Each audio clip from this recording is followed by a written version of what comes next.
Youth League Deputy Secretary General Thandi Moraka, who's been quoted as calling for the resignation of Collen Maine with immediate effect. Moraka has accused Maine of being a sellout. She says that Maine apologizing to President Ramaphosa is really to serve his own interests and not representing the League's stance on the ANC presidency. Before this, of course, Maine was reportedly seen to be a closer ally of former President Jacob Zuma. But back in February, he supported Zuma's recall. Until recently, the ANC Youth League had said very little about relations in its ranks. But as I say, tonight we are joined by the Deputy Secretary of the ANC Youth League, Thandi Morake, to shed light on her organization's stance to the latest development. Good evening, and thank you for joining us. Why are you accusing your president of being a sellout? I think our reactions are being provoked by what he said yesterday at the memorial service in Potchefstroom, where he said he went to the Guptas. In a way, to us, it means that this thing of the state capture really existed.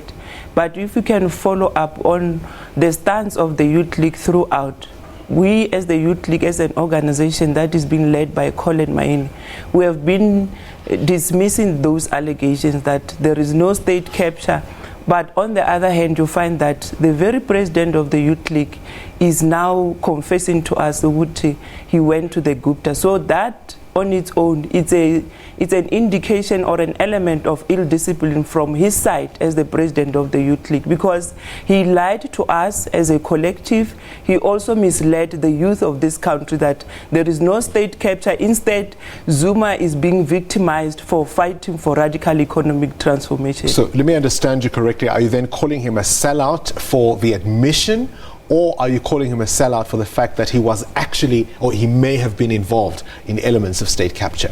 He is a sellout in the sense that, in fact, Collen Maine is the immediate beneficiary of the said state capture. You'll remember that the media had to go dig deeper into this issue and find out that the very same Guptas that he's saying that he did not have a relationship with when he appeared to us in our structures are the very same people who have bought a house that is worth 5 million in Pretoria East.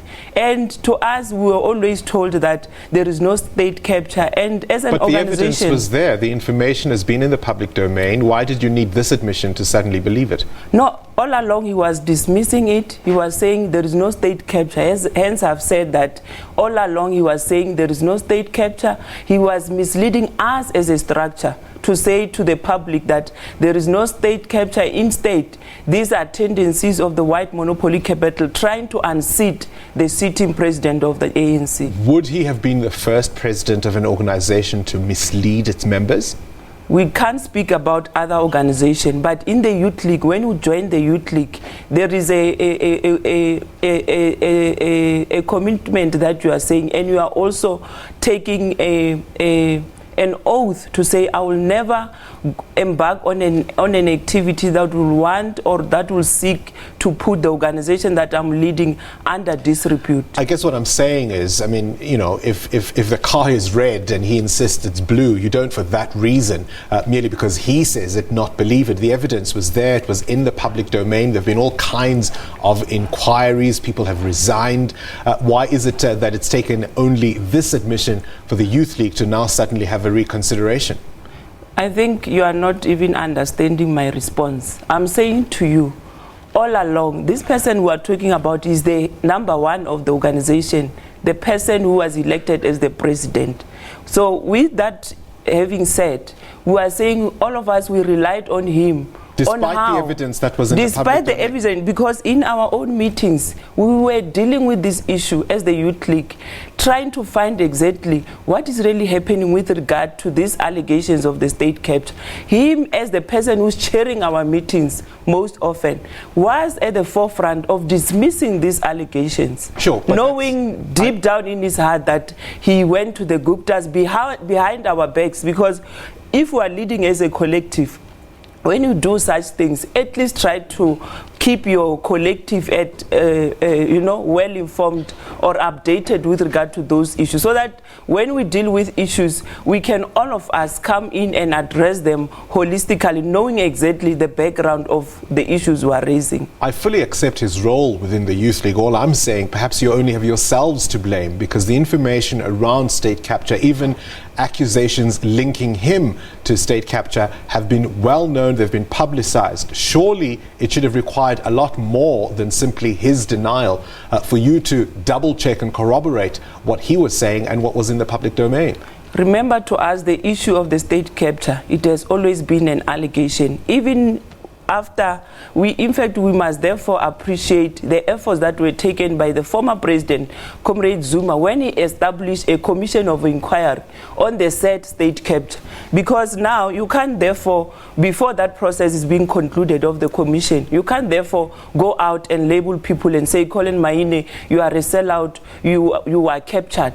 Up until a person make a personal confession and say, I was there, I went there, it means he himself, he was captured. So in that way, that's when we feel strongly that really the organization has been put into disrepute. This man really does not really deserve to lead this organization called the ANC Youth League. Shouldn't the executive that served with him also resign then, if they went along with a leader who sold them a false bag of goods? No, in fact, we can't resign, all of us. Why not? Because you're all part of it. I'm saying to you, all of us, we were not captured. You can check the evidence that are there that are implicating individuals. It's not the whole structure of the ANC Youth League. In fact, Collen Maine says he went there alone. You know, it means he did not go there with the collective. So you can't really rub all of us with a black paint. We really need to deal with an individual who's ill-disciplined, who doesn't even deserve an opportunity to lead this organization called the Youth League. There have been reports of a statement by the Northwest Premier saying reckless drivers who cause accidents on the road must never blame the driving school for introducing them to driving. That was supposedly the reaction of the Northwest Premier. I suppose it echoes your sentiments around one individual being to blame for this. No, remember, even ourselves, we are not even interested on the person who took Collen Maine to the Guptas. Ours is to react to the presence of our president who went there in the name of the ANC Youth League.